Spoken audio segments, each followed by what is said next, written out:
আমার না সবথেকে সোজা মনে হয় দুপুরের লাঞ্চ বানানো। রাতের ডিনার আর সকালের ব্রেকফাস্টের জন্য কিন্তু ভাবতে হয় যে আজকে কি বানাবো।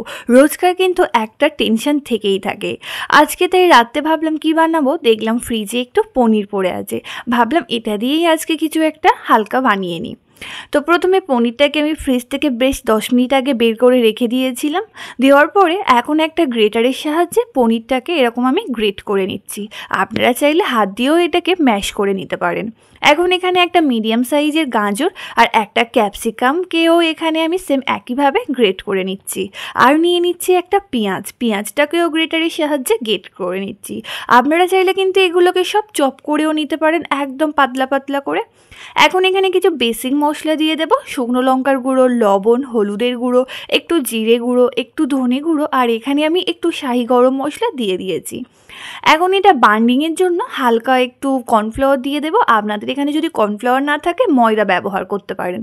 তো 2 চামচের মতো কর্নফ্লাওয়ার এখানে দিয়ে ভালোভাবে সবটা একসাথে মিশিয়ে নিচ্ছি।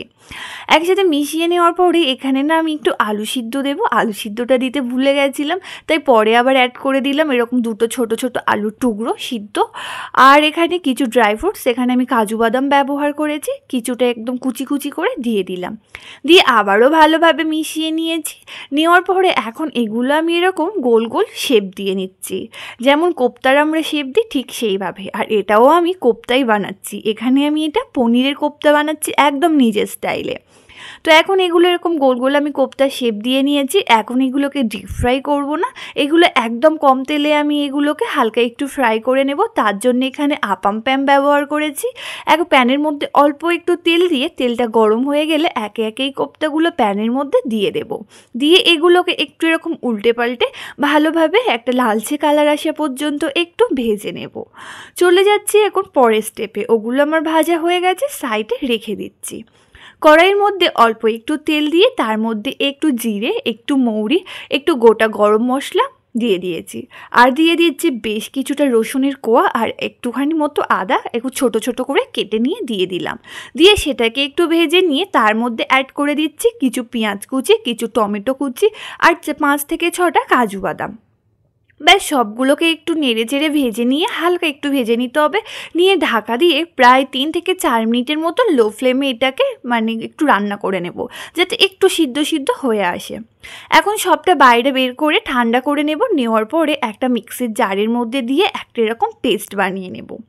নেওয়ার পরে আবারও একটা কড়াইতে আমি সেই কড়াইটাই নিয়ে নিয়েছি, তার মধ্যে অল্প একটু তেল দিয়ে যে গ্রেভিটা করে রেখেছি যে পেস্টটা করেছিলাম সেটা দিয়ে দিলাম।